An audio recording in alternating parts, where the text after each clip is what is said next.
Entramos derecho en la palabra de Dios en Hechos, capítulo 5. Dice, mas si es de Dios, no lo podréis destruir. No seáis tal vez hallados luchando contra Dios. Mas si es de Dios, no lo podréis destruir. No seáis tal vez hallados luchando contra Dios. Y esto nos abre la mente y un panorama grande, porque de solo leer este versículo me asusta. ¿Y por qué digo me asusta? Porque esto va relacionado en todas las áreas. Si tú empiezas un negocio, si es de Dios, ese negocio prospera. Si tú te casas, esa es la parte que no nos gusta. Si te casaste bajo la voluntad de Dios, prospera. En todas las áreas de nuestra vida, si es de Dios, el diablo no lo puede destruir. Y es un tema muy importante. Y también en Filipenses dice el apóstol Pablo, hermanos, yo mismo no pretendo haberlo ya alcanzado, pero una cosa hago, olvidando ciertamente lo que queda atrás y extendiéndome a lo que está delante, prosigo a la meta, al premio del supremo llamamiento de Dios en Cristo Jesús.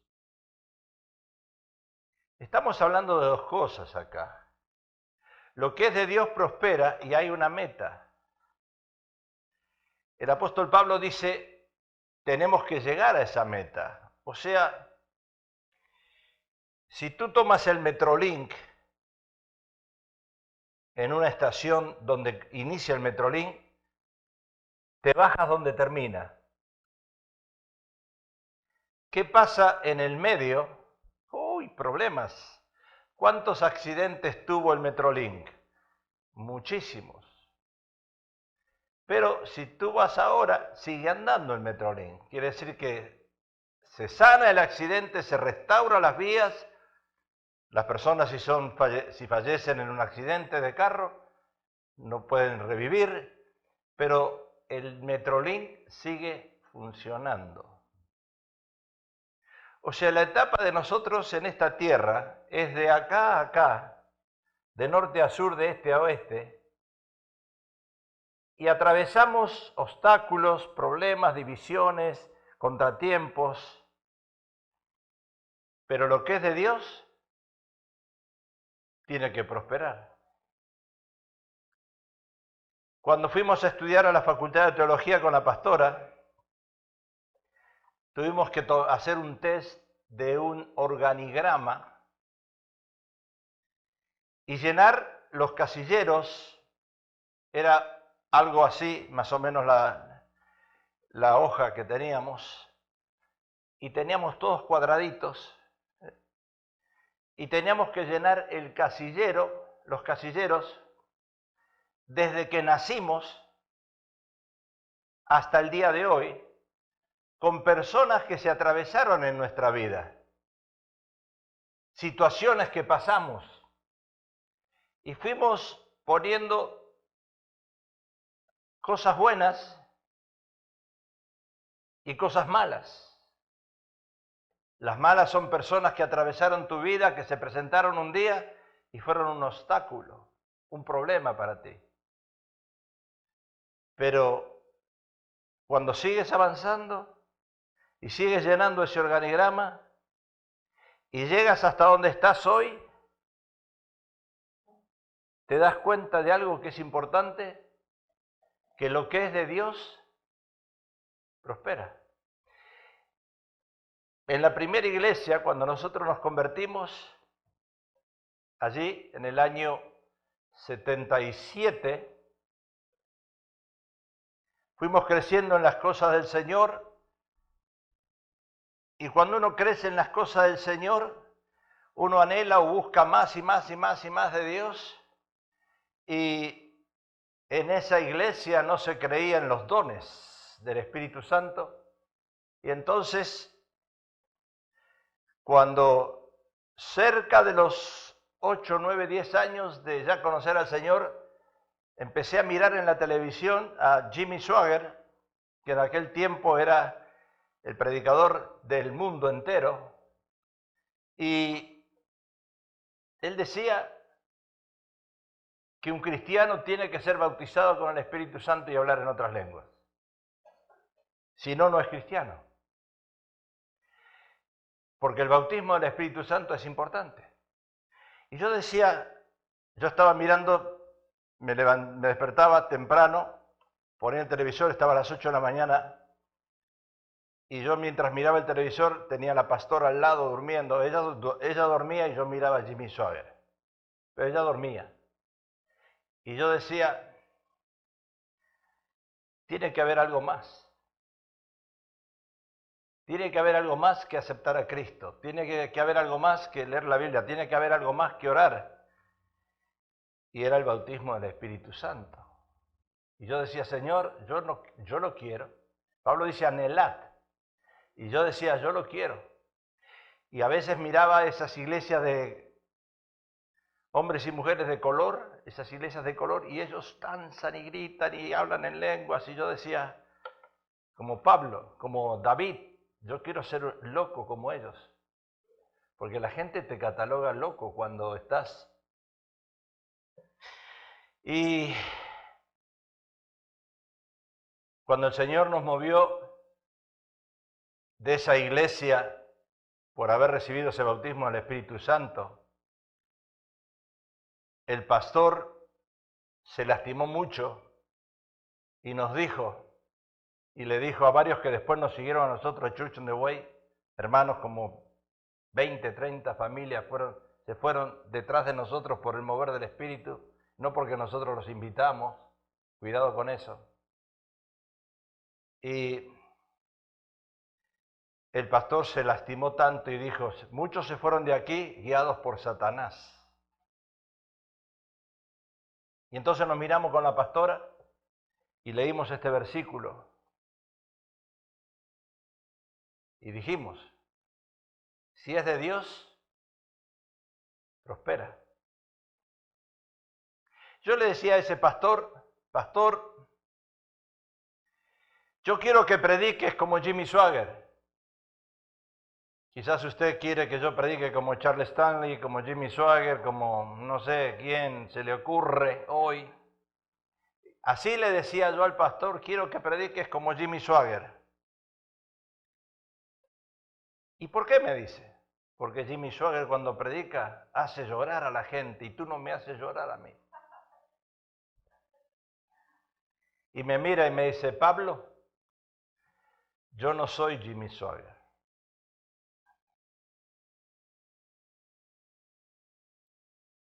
Yo mismo no pretendo haberlo ya alcanzado. Una cosa hago, olvidando ciertamente lo que queda atrás. Cuando uno llena el organigrama de su vida y hace un recuento,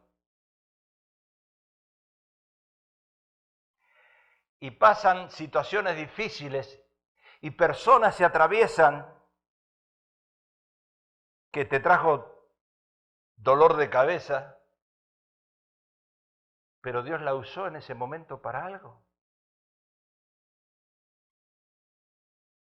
O sea que cuando sales de esta estación del Metrolink y vas pasando de estación en estación, esas son etapas de tu vida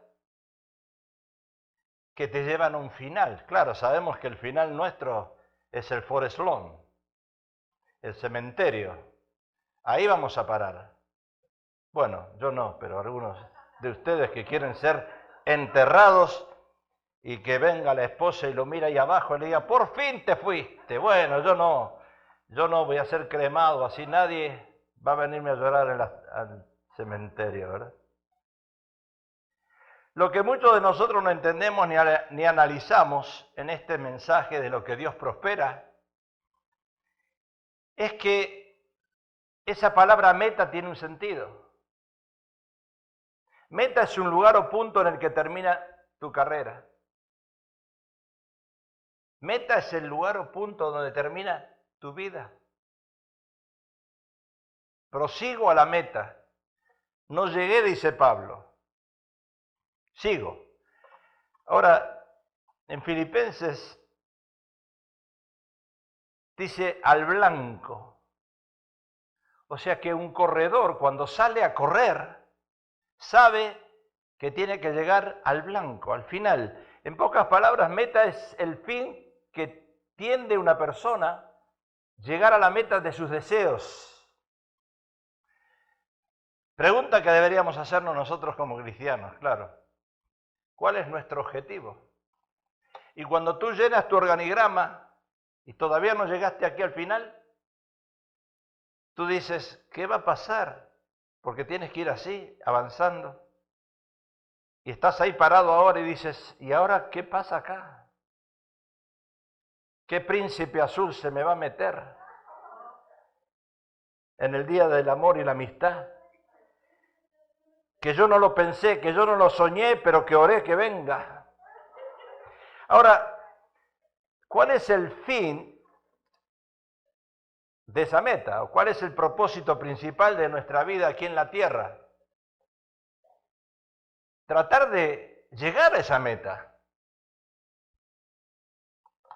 Jesús manifiesta su meta. Y dice, Jesús les dijo a sus discípulos, mi comida es que haga la voluntad del que me envió. Ahí está la meta. Y que acabe su obra. Jesús vino con un propósito y un plan a esta tierra. Tú no estás para lavar baños solamente. Tú no estás para ser ujier solamente. Tú no estás para ser esposa o esposo de alguien. Tú estás para hacer la voluntad del Padre. No sé si me estoy explicando. Me es necesario hacer las obras del que me envió. Entre tanto que el día dura, la noche viene cuando nadie puede trabajar. Y Lucas dice, cuando se cumplió el tiempo en que él había de ser recibido arriba, afirmó su rostro para ir a Jerusalén. Jesús vino preparado a cumplir esa meta. Le duró poco, 33 años, 3 años y medio con sus discípulos y se fue. La meta de Jesús fue sujetarse al Padre. Las metas nuestras acá en la tierra es sujetarnos a nuestros superiores, como ordena la palabra, e inclusive dentro del área matrimonial, que la esposa se sujete al esposo, que los hijos se sujeten a los padres, pero la intención es hacer la voluntad de Dios en el transcurso que estamos atravesando con ese Metrolink, estación por estación, por estación, por estación, por estación, por estación. Si tú te moviste de Tijuana o de Baja California o de allá de Guatemala, de Honduras, y llegaste acá, y tú estás pidiendo los papeles para que te radiques aquí y un día seas ciudadano. La pregunta es, ¿esa es tu meta? ¿O hay algo más detrás de eso?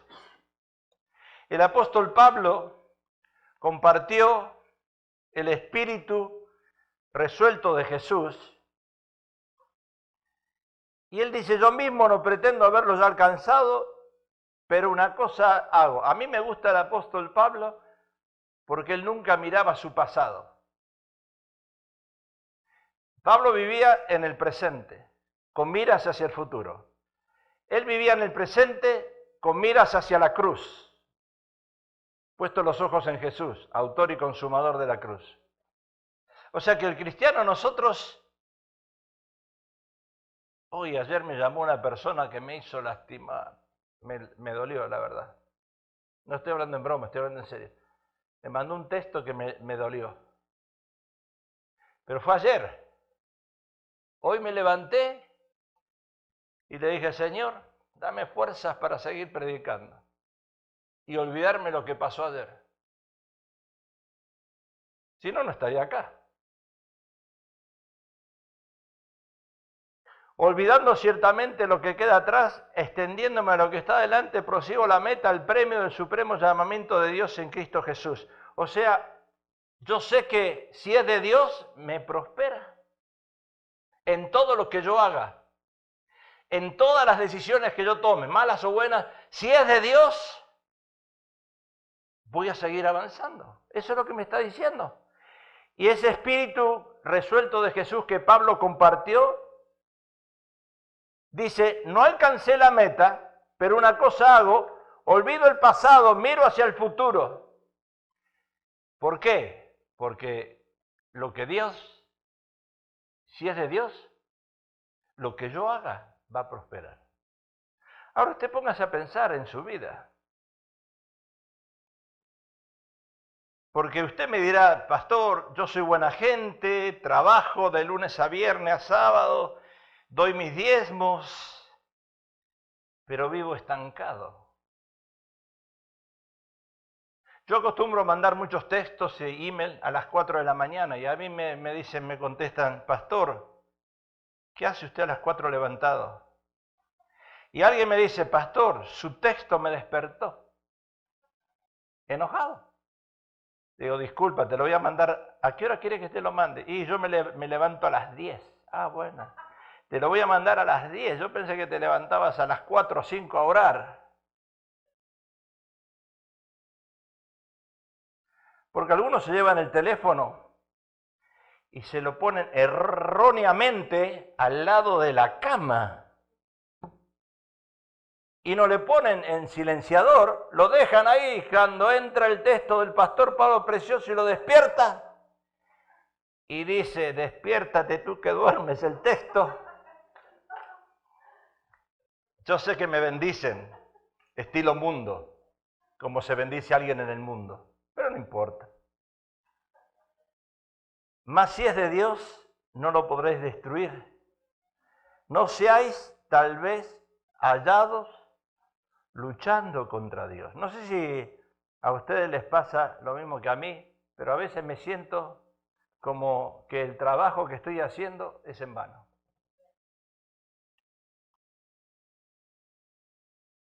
Estuve orando toda esta semana en Radio Inspiración, la nueva radio que se separó de Radio Nueva Vida, con la hermana Belkis de Yanira. Estuve orando toda la semana, de lunes a viernes, a las 2:30. Y hablé con la hermana varias cosas. Y a veces uno se siente como que lo que está haciendo para Dios no es suficiente. Cuando lleno yo el reporte cuadrangular una vez al mes, esta mañana a las 4 me levanté para hacer el reporte de la iglesia cuadrangular y me preguntan a mí, ¿cuántas almas se salvaron dentro de tu iglesia? ¿Cuántas almas recibieron el bautismo en el Espíritu Santo dentro de tu iglesia? ¿Cuántas almas bautizaste en agua dentro de tu iglesia?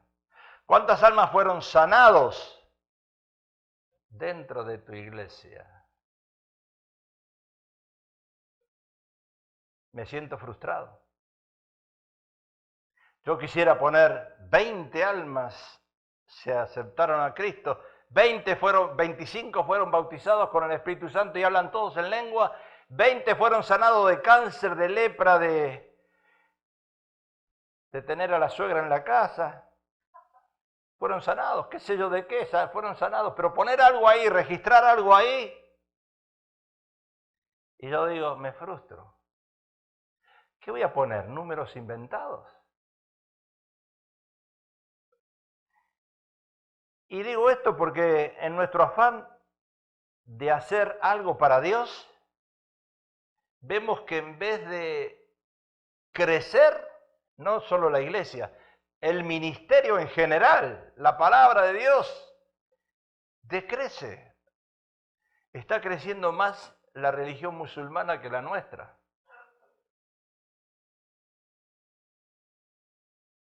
Los budistas la semana pasada llenaron San Gabriel. Se ve que le están dando comida al Buda y el Buda le responde, quizás nosotros tenemos que traer comida para el Buda. Me comentó un pastor días atrás, hace un tiempo, dice este pastor, nosotros creamos un servicio de estudio bíblico durante la semana, pero no duró mucho tiempo, porque empezó la asistencia a disminuir. También creamos un servicio de alabanza y testimonio durante la semana, pero nuevamente tuvimos que suspenderlo, porque en la mayoría de los casos los únicos que participaron en el servicio eran menos de 5 o 6 personas, y esto era incluyendo a mi esposa y a mí. También iniciamos un servicio de ayuno y oración durante la semana, pero una vez más, la falta de asistencia nos llevó a suspenderlo. En otras palabras, dice el pastor, hemos tenido la iglesia abierta de 4 a 5 veces por semana con diferentes actividades, pero debido a la falta de asistencia tuvimos que eliminar todos los servicios adicionales. Y estas son solo algunas de las cosas que a veces me han hecho cuestionar a Dios, dice el pastor. ¿Y cuál es la realidad de todo esto? Porque la realidad de todo esto es que estas experiencias y sentimientos son compartidos hoy por muchos pastores en diferentes congregaciones, frustrados, pensando que, dice la palabra, lo que es de Dios prospera. Y cuando uno dice lo que es de Dios prospera, uno quiere ver almas en la iglesia creciendo, los hermanos bautizados en el Espíritu Santo, hablando en otras lenguas, profetizando en orden, no en desorden, en orden.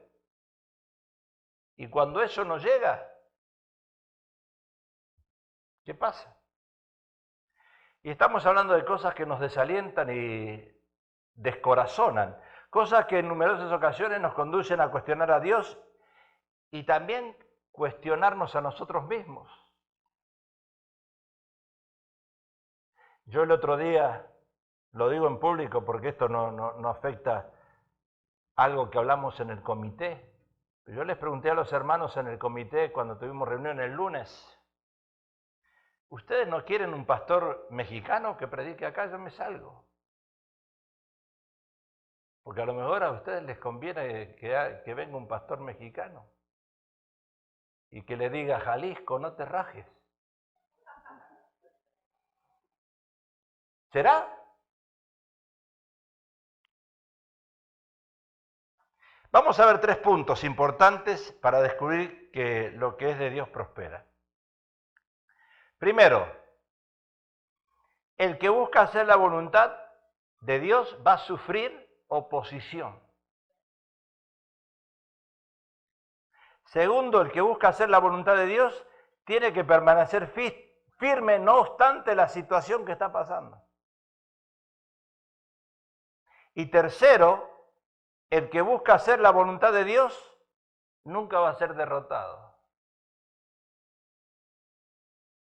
Caerán 1000 y 10.000, ¿verdad? Como dice la palabra. Le pasó a David. Ahora, vamos a ver estas 3 verdades, de acuerdo a la palabra, en Hechos. Hechos capítulo 5, versículo 34. La hermana me estaba pidiendo el versículo de Gamaliel el otro día. Entonces, levantándose en el concilio un fariseo llamado Gamaliel, doctor de la ley, venerado de todo el pueblo, mandó que sacasen fuera por un momento a los apóstoles. Y luego dijo, varones israelitas, mirad por vosotros lo que vais a hacer respecto a estos hombres, porque antes de estos días se levantó Teudas. Si tienes un hijo en el futuro, ponle Teudas, no le pongas deudas, porque con D es deudas, con T es Teudas, diciendo que era alguien. A este se unió un número como de 400 hombres, pero él fue muerto, y todos los que obedecían fueron dispersados y reducidos a nada. Después de este se levantó Judas, el Galileo, en los días del censo, y llevó en pos de sí a mucho pueblo. Pereció también él, y todos los que le obedecían fueron dispersados. Ahora os digo, apartaos de esos hombres y dejadlos, porque si este concilio ahí está la palabra concilio, o esta obra es de los hombres, se va a desvanecer. Mas si es de Dios, no lo podréis destruir, no seáis tal vez hallados luchando contra Dios. O sea que Dios no mide la prosperidad por cantidad de dinero que tengas o que quieras tener. Dios no mide la prosperidad por cantidad de miembros que tengas en tu iglesia. Dios no mide la prosperidad por cantidad de seguidores que tengas en las redes sociales. Dios mide la prosperidad basado en lo que tu corazón manifiesta.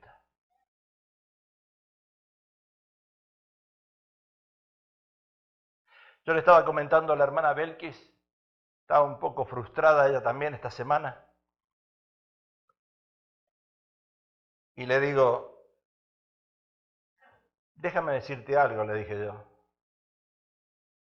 Si cuando tú sales a cantar o a ministrar, lo estás haciendo porque necesitas dinero o por dinero, Dios no te va a prosperar. Porque Dios conoce nuestro corazón.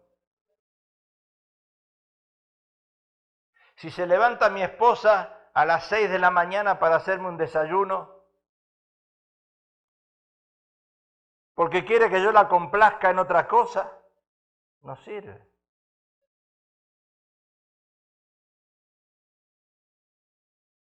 Todas las cosas que hacemos nosotros se basan en cómo se mueve tu corazón.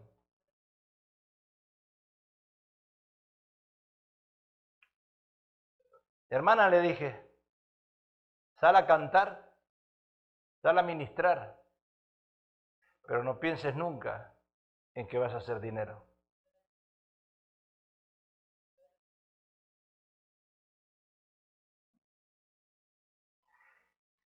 Dios lee nuestros pensamientos y nuestro corazón. Juan dice, 1 Juan, pero el que tiene bienes de este mundo y ve a su hermano tener necesidad y cierra contra él su corazón, ¿cómo mora el amor de Dios en él? Creo que la pastora el viernes habló un poquito de esto, ¿verdad? También. Cómo a veces mostramos nuestro amor. Amamos a Dios, sí, amamos a Dios. Pero acá hay alguien que está pasando necesidad. El punto que tratamos, uno de los 3 puntos, es el que busca hacer la voluntad de Dios. ¿Qué va a pasar? Va a sufrir oposición. Es el primer punto. Antes de leer el versículo, te voy a decir que el día que aceptaste a Cristo, toda tu familia, llamada familia, se te dio vuelta. Cambiaste de religión. Traicionaste la religión católica. ¿Qué va a decir el Papa Francisco? Ya va a estar tomando mate y blasfemando.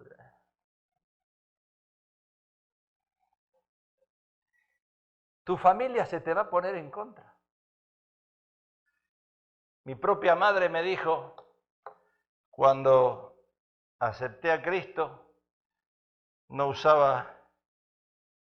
empecé a no usar reloj, pero no ¿por qué? Porque me molesta igual el reloj, me lo saco.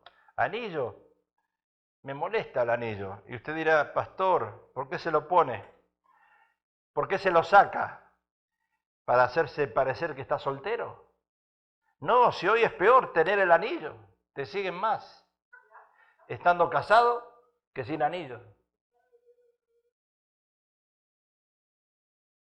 Y mi madre me dijo, los aleluya te lavaron la cabeza. Mi propia madre. Cuando yo decidí servir al Señor, mire el concepto que tomó de mí. Ya no usas anillo, ya no usas reloj, te lavaron la cabeza. Entonces, levantándose el sumo sacerdote y todos los que estaban con él, esto es la secta de los saduceos, mire, secta de los saduceos, se llenaron de celos y echaron mano a los apóstoles y los pusieron en la cárcel pública. En la cárcel. ¿Usted pensó si algún día puede estar en la cárcel? Pero ¿y quién sabe que dentro de ese organigrama que usted llenó, casillero, llega un momento y dice cárcel? ¿Y por qué decimos que no? Porque ahí hay un propósito. Había en la cárcel Pablo y Silas y el carcelero tenía que ser salvo. Pero si Pablo y Silas no estaban en la cárcel, ¿qué pasaba? Y cantando salmos, himnos, alabando a Dios. Yo creo que Pablo y Silas en la cárcel hasta pandereta tenían. Acá les puedo decir que esta no era la primera vez que los apóstoles se habían enfrentado a este tipo de oposición, ni los tomó por sorpresa. El Señor les había advertido de lo que le iba a suceder, y lo vemos en Lucas. ¿Qué dice Lucas? Mas seréis entregados aún por vuestros padres, y hermanos, y parientes, y amigos, y matarán a algunos de vosotros, seréis aborrecidos de todos. Oiga, ¿qué le estoy predicando hoy a usted? ¿Que Cristo salva, liberta y bautiza? ¿Y que Él es amor? ¡No! Seréis aborrecidos de todos.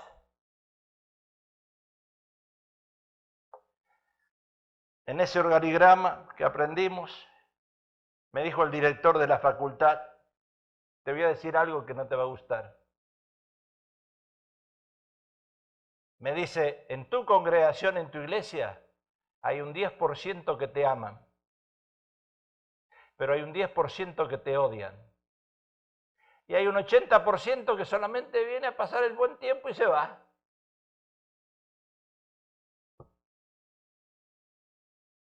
Ahora, ¿qué quiere que le diga yo? Como le dijo el Señor a Judas. ¿Seré yo? ¿Seré yo? ¿Seré yo? A ver, levante las manos los que me aman. Levanten las manos los que me odian. Levanten las manos los que vienen a pasar un buen tiempo. Y para ilustrar el primer punto de nuestro estudio de hoy, tenemos que examinar esos acontecimientos que condujeron a este punto en la historia. Los apóstoles habían sido encarcelados.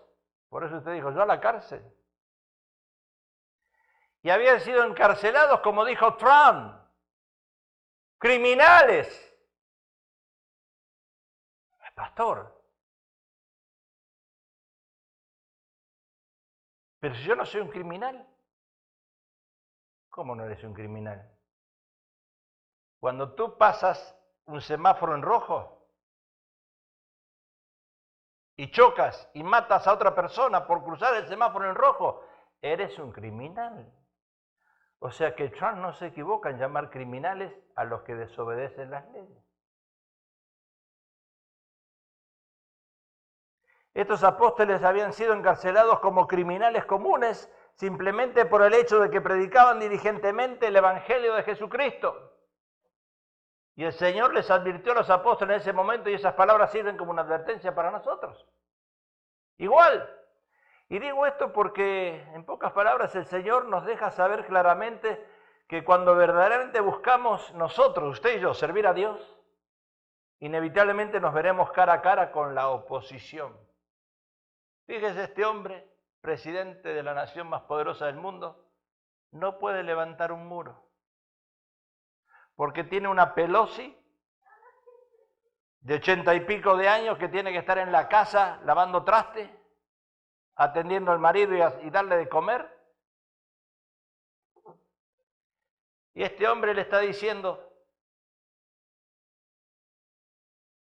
que de ahí entran criminales, están entrando acá y están matando a nuestra gente. ¿Y sabe por qué a nosotros no nos duele? ¿Por qué le tenía que haber dicho, el presidente Trump le tenía que haber dicho a la Pelosi? ¿Por qué no invitas 10 familias de esos que están cruzando la frontera? Invita a 10 a tu casa, de esos que tienen 12 hijos cada uno. Y dales de comer por 3 meses. Y paga tú todo. A ver qué le contestaba la Pelosi. Porque es fácil opinar con el bolsillo de otro. Ahora dile al que está al lado tuyo. Dile, míralo y dile, yo también tengo oposición. Dile.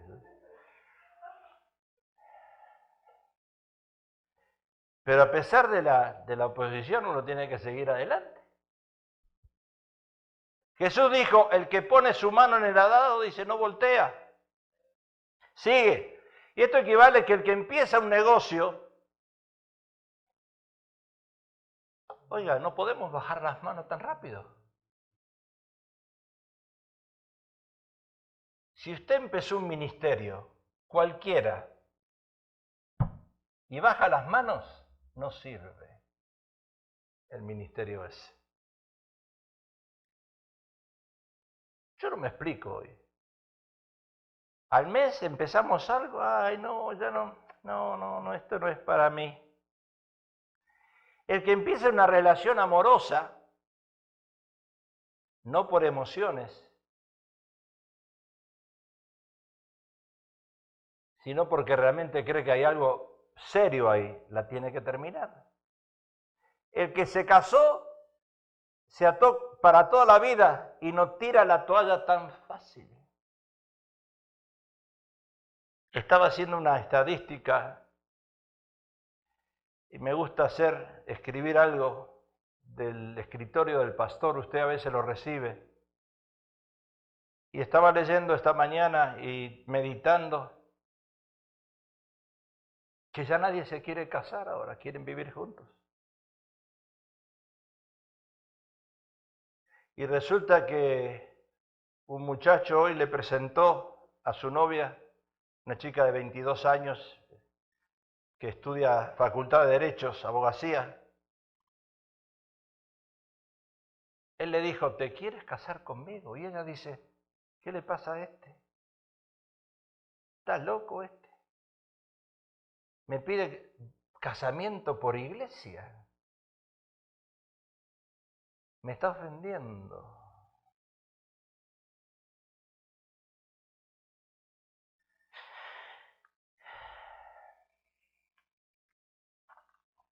Mire, en segundo lugar, segundo punto. El que busca hacer la voluntad de Dios tiene que permanecer firme, no obstante, en la situación que está. Es el segundo punto que tocamos. Mas un ángel del Señor, abriendo de noche las puertas de la cárcel y sacándolos, dijo, id y puestos en pie en el templo, anunciad al pueblo todas las palabras de esta vida. Habiendo oído esto, entraron de mañana en el templo y enseñaban. Aunque los líderes religiosos de aquel tiempo habían encerrado a los apóstoles en su intento de silenciarlos, los apóstoles no se iban a callar la boca. ¿Y por qué no? Porque Dios estaba en control de todo lo que estaba pasando en ese momento. Un ángel abriendo de noche las puertas de la cárcel. En otras palabras, la verdad de Dios no iba a ser detenida ahí por el hombre, porque Dios tenía un propósito con esa gente. Dios tiene un propósito en tu vida también. Y a lo mejor tú me dices, pastor, yo estoy encarcelado o encarcelada en este momento. Pero ¿sabes? Si tú permaneces fiel en Dios, ese ángel va a venir a abrir las puertas de tu cárcel. ¿Te vas a dar cuenta de eso?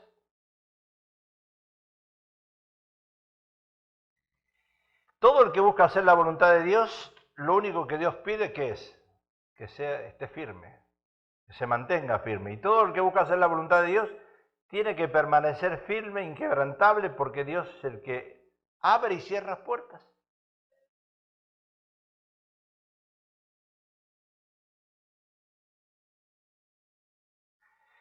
Estuve hablando con el manager de esta radio nueva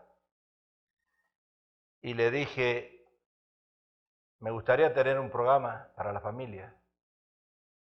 Años atrás en Radio Nueva Vida, cuando el doctor Dobson tenía un programa de 1 hora, nos llamaron en Radio Nueva Vida para que nosotros suplantáramos al doctor Dobson, y en ese interín de tomar decisiones y no, entró el hermano Ned Gómez y nosotros nos quedamos apartados. Y a veces uno no entiende cómo Dios trabaja. Todavía está en mi corazón el tener un programa a la familia, todavía está en mi corazón el hablar cosas que otros no hablan en la radio, el hablar cosas que otros no dicen nada en la televisión, porque tenemos pastores cobardes hoy en día, ministros cobardes que no se animan a decir lo que realmente dice la palabra de Dios. Y me molesta eso. Y yo estaba hablando con el manager. Le digo, les ofrezco mi tiempo gratis para tener un programa de radio. Digo, ¿no se dan cuenta que las familias se están destruyendo? Que hace falta que alguien venga a predicar la verdad y que no tengan miedo.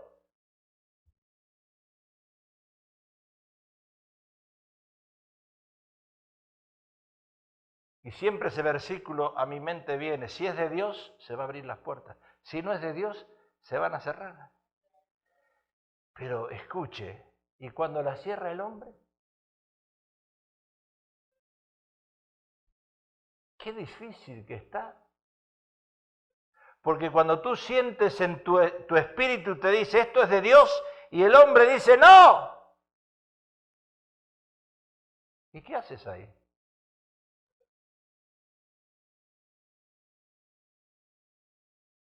Dios estaba en control de todo lo que le pasó a los apóstoles.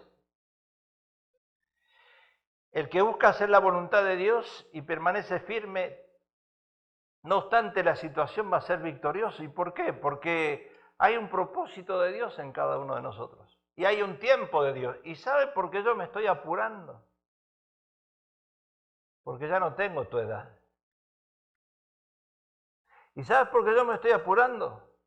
Porque ahora me ves que me teñí el cabello, pero mi cabello está blanco. ¿Y sabes por qué está blanco? Porque dice la palabra que falto de sabiduría pídele a Dios. De tanto pedirle sabiduría a Dios, el cabello se me hizo blanco. Y después de tanto aguantarlos a ustedes, y a ustedes, y a ustedes, y a ustedes, más blanco todavía. Pero ¿sabes qué? Lo blanco de esto, las canas, me han dado experiencia.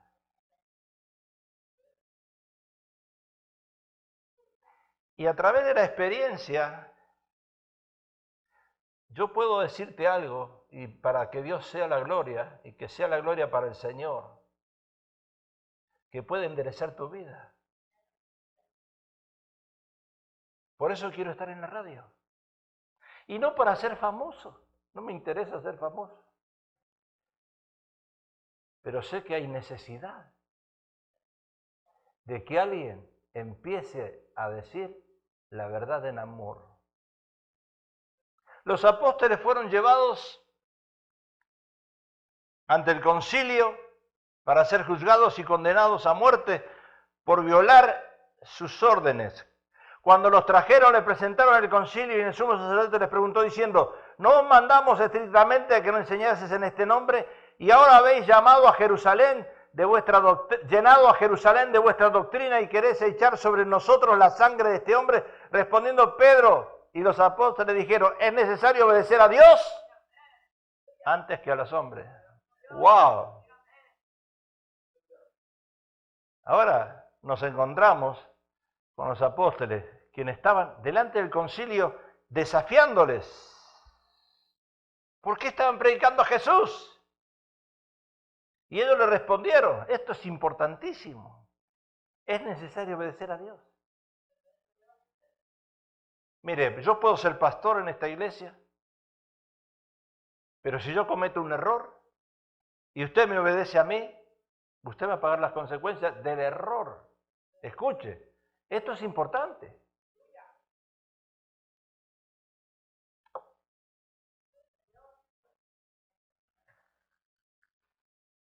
Por eso cuando vienen a consejería, vienen heridos y salen lastimados, porque no los puedo sanar si no les digo la verdad. Y cuando les digo la verdad se ofenden y se lastiman peor.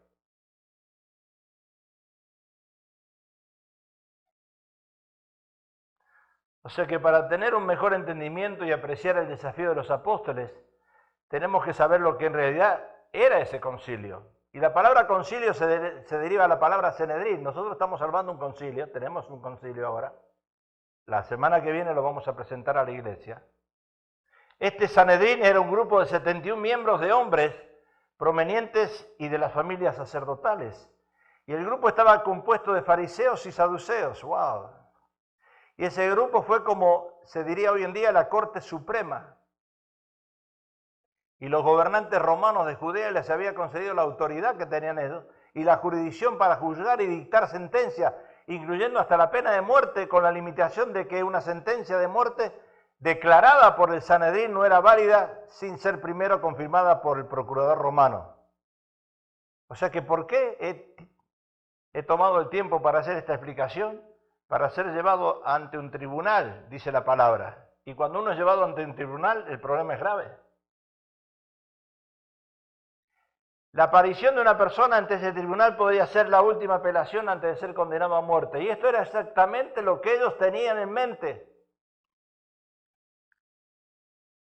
Ellos, oyendo esto, se enfurecían y querían matarlos. Así que ahora tenemos a Gamaliel, quien era uno de los rabinos más respetados en aquel tiempo y que formaba parte de ese concilio. En otras palabras, un estricto fariseo era Gamaliel. Es decir, a un no creyente que salió en defensa de los apóstoles. ¿Por qué ocurrió eso? Porque esto sucedió porque la verdad de Dios no podía ser detenida por un hombre. Y a veces hay hombres duros en el Evangelio, pero es que la verdad de Dios no puede ser detenida. Dios tarde o temprano saca todo a la luz.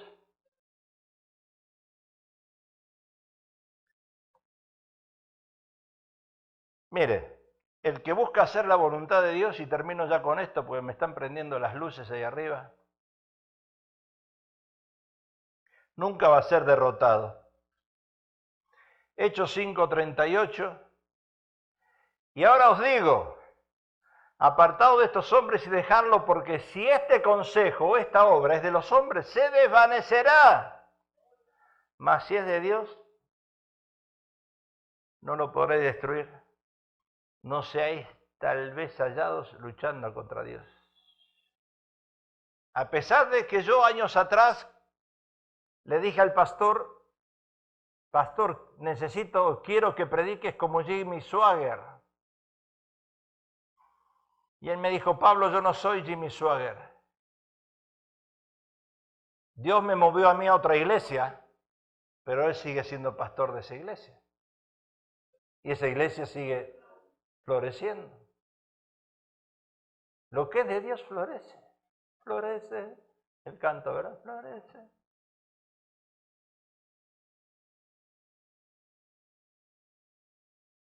Yo me imagino, que las personas que se casaron por segunda, tercera o cuarta, 5 maridos tuviste, yo me imagino, y esto se lo digo que me imagino nada más. Si fuese mi caso y estoy ahí con otra mujer, le diría, ¿quién es esta mujer?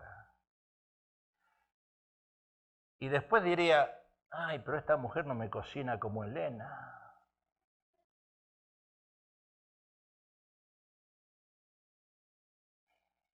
Y la quiero volver a tomar a Elena y dejar a esta mujer, y ya no puedo. Y después, si otra vez me caso con la tercera, diría, ni esta era como Juana, ni Juana era como Elena. Y entonces, y cuando estoy en la intimidad, por ahí se me escapa y la llamo equivocadamente Elena, y no era Elena. Y no sé si era Juana o era la otra. Y yo digo, ¿y ahora qué hago? Y eso, si estoy durmiendo y soñando, y por ahí estoy soñando, y veo que cuando uno sueña suelta nombres. Porque hay esposas que ponen las grabadoras a la noche, para que cuando el marido sueñe y suelta nombre, quiere ver qué nombre dice, y que se lo grabe. Y a la mañana siguiente le dice ella a él, ¿y quién era Rosa? Y él le dice, ¿qué Rosa? La del jardín no, la Rosa. Es que soñó con Rosa. Y la esposa le dice, ¿quién era Rosa?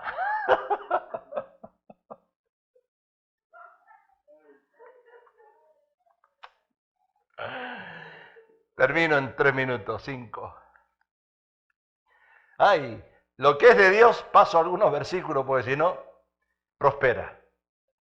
Así que hermanos míos, amados, estad firmes y constantes creciendo en la obra del Señor, siempre sabiendo que vuestro trabajo en el Señor no es en vano. 1 Corintios 13, 1-3. Si yo hablase lenguas humanas y angélicas y no tengo amor, vengo a ser como metal que resuena o címbalo que retiñe. Y si tuviese profecía y entendiese todos los misterios y toda la ciencia, y si tuviese toda la fe, de tal manera que trasladase los montes, y no tengo amor, nada soy. Y si repartiese todos mis bienes para dar de comer a los pobres, y si entregase mi cuerpo para ser quemado y no tengo amor, de nada sirve. O sea que la realidad es que todo lo que hacemos para Dios es de suma importancia. Pero la razón por la que lo hacemos es aún más importante, porque nuestra motivación para hacer la obra de Dios nunca debe ser para ser reconocido públicamente. Y si de verdad queremos obtener la victoria sobre ese desaliento, desánimo y desilusiones, nuestra motivación debe ser el amor por las almas perdidas. El amor por las almas perdidas.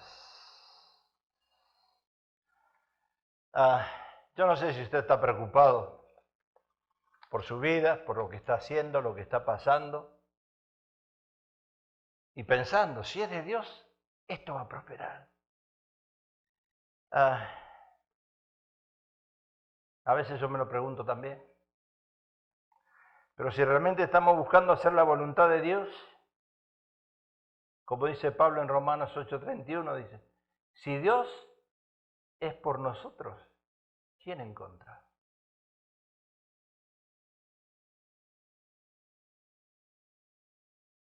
¿Sabe? Yo tengo una serie que prediqué que no hay que hacerle caso a la gente.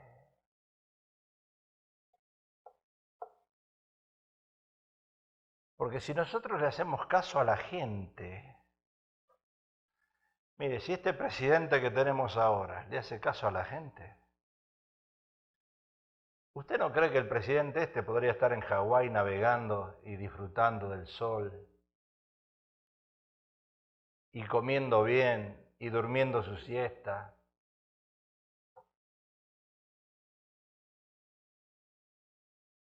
Yo esta mañana cuando me desperté a las 4, yo dije, qué linda que está la cama.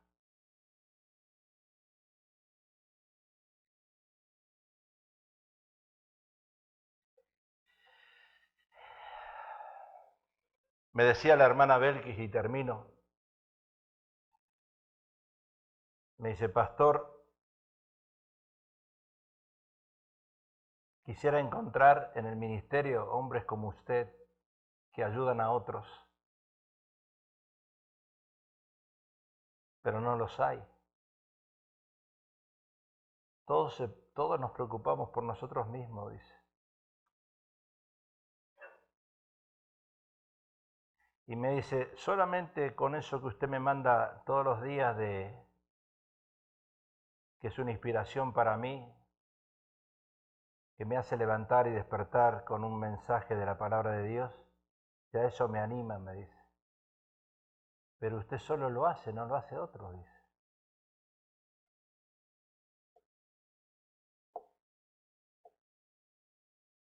Es que para hacer eso hay que levantarse a las 4 de la mañana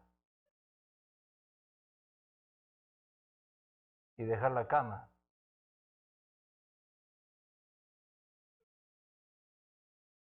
Señor, ayúdanos a entender que si estamos